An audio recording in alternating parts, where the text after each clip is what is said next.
later about after Erkan's given us the vision. So Gary, do you want to say what you're passionate about in your business? Okay. What do you love doing best? What I love doing best, I love Erkan playing with mine. It's a little bit lofty. I'm just passionate. Queue up, folks. I'm just passionate. Okay, you'll see his passion a bit. Yeah. So thank you all very much for coming. I know some people's journeys have been quite horrendous. M25 is to blame, as always. Yeah, several people have. So thank you for making it, because a few people have been texting through to say they're still stuck and they're on their way. I'm going to hand over to Erkan now, who's going to remind those of us who have been collaborators for some time what the vision is, in case you've forgotten, and also for some people that are new in the room. I've got a teensy bit of an idea, because we've sat down and explained it briefly, and if I've ever explained it to anybody, I've gone, that's just a little bit, really, there's so much more to it than that, and they're like, okay, let's come along for a meeting. So he's going to finish off and fill in the gaps for you and make it a bit more understandable. I'm going to go to this way. Okay, Over to you, Erkan. Thank you. Thanks very much. Well done, Jill. Listen, first of all, I want to welcome you personally, because this is. I saw Russell Brand being interviewed by Paxman. Has anyone seen the interview? And Brand said to Paxman, "I'm not playing a game. This is real for me." And it really struck a chord with me.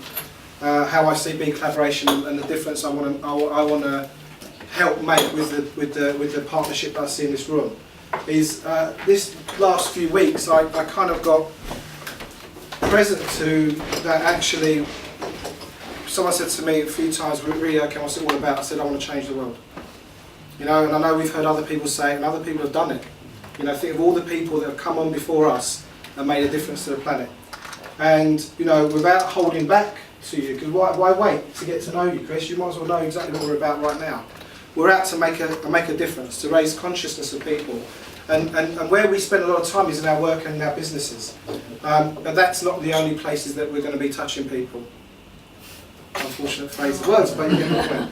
So I feel I am actually looking very calm and very collected, but I'm very excited right now to have you in the room. And every one of you here, the old iceberg metaphor, there's only 9% showing, but there's everybody else behind this. Some of the speakers that are going to be here tonight are not here. There's other people. We've had a lot of car trouble today. We've had family illness. We've had. It seems to be a whole load of things that have happened, and people. We want to be here, but we can't be here. So I just want you to know, for every one person here that's really great, there's another 5 or 6 other people that are involved with BeCollaboration. So I want to welcome you. I grew up in business. How many people in this room actually grew up in business? Your whole life, you've known business. That's what I grew up with. And also, along with that, from about the age of 14, I was involved with what I call transformational, cutting-edge thinking and ideas. I was doing Gestalt at 14, group dynamics, talking about our feelings. And I met up with a really interesting lady the other day and was talking about, how comes we've been involved for so long in this kind of work. And I said, well, I feel like I've had a kind of a crack cocaine habit.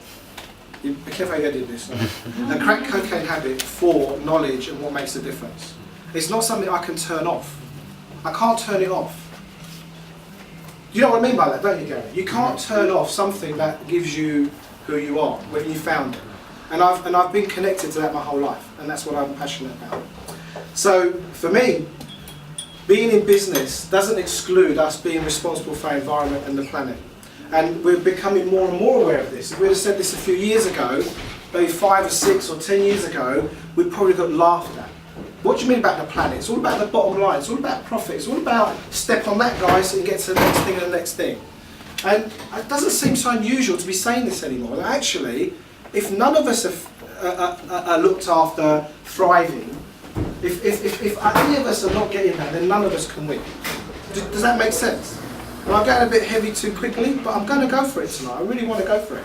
If most of the planet is hungry and not being looked after, and starving, there's wars and famines, then how can we have peace here in Hertford, in these nice places? I can't. Right? So we need a new paradigm around business. We need a new way to look at what we do and the impact it has on the rest of the world. We need to do that, and we can't be just talking about make as much money, profit, me. We need to be thinking about the impact. And as a business coach and as a business owner, and I've owned and run businesses, anyone here lost money in business? I made a bit of money in business. Yeah, it's just, you know, one of the things my mum says, you know, make money, buy a house. I said, look, when I die, it'll all be left behind. The whole lot. So why don't we make the journey the focus rather than just the result or an outcome? Because once you've got the new car, the house, whatever, it's just normal, isn't it? And one of the things that I've been propagating for quite some time is actually we're already in the top 95% of the human experience already. You know, Terry, I mean, not this is personal to you, but if you don't feel successful in life right now, there ain't going to be anything more that's going to make you feel more successful, more happy and more planted in your life.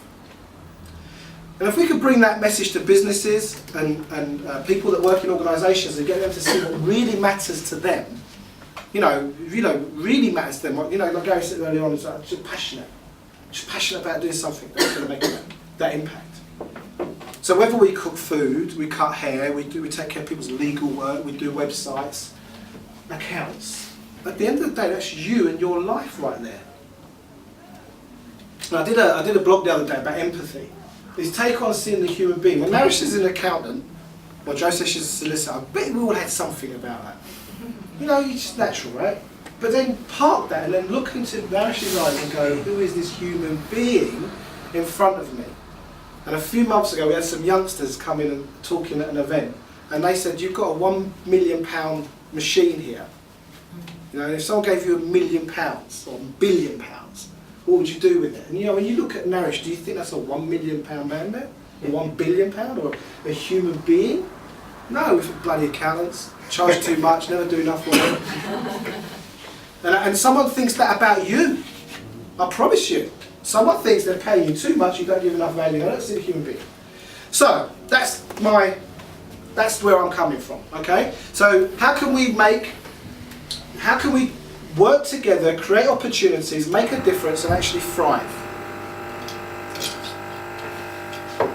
Thrive. How can we thrive? And how can we love what we do and make that difference every day? And BeCollaboration really is a pathway to that for all of us. And one of the things we said to all the collaborators that are involved in what we're doing already is actually bring the thing you love, you care about the most here. This is sacred space. This is sacred. This is sacred space. What we're creating in the space is actually rich. Bring what you love the most. Yeah, you've got to make a living. You've got to do your day job. Andrew, you've got to do all that stuff outside of this room. But here, what do you love? What's the most important thing for you that shows who you are and that you care the most about? Bring that here and let us give that to the people we work with. Obviously you can do it elsewhere, not a problem. But bring that, the thing that matters the most to you here. So, story so far. Actually, we have a strap line on the web, I'll speak about this anyway. We had a strap line, that you know when you play with strap lines, anyone here played with strap lines? I had a strap line the early days called we have friends in the right places.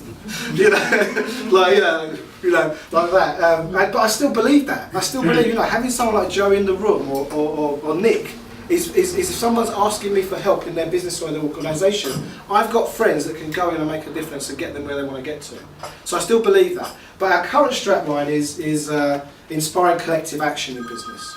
And one of the things that I found as a business coach, as a lone ranger, how many people here kind of have a lone ranger or a very small organisation? Like, you know, you pretty much you are the business or there's another one.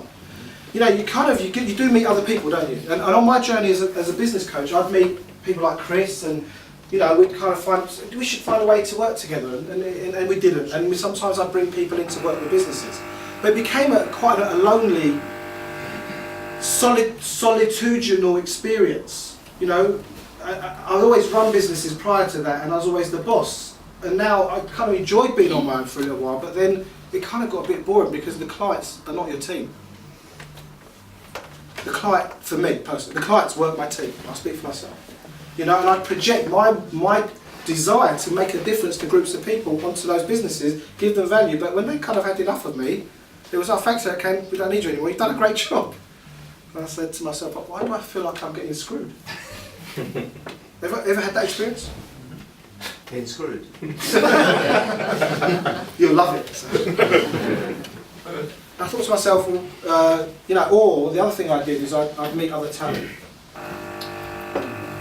I'd meet the other talent. Does anybody, if you know who this group is, don't answer. But if you don't, have a guess. Who are these people?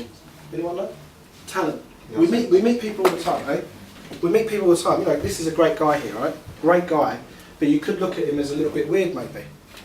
or Andrew, or all of you, right? I'm not picking on John. It's paying a lot to do it.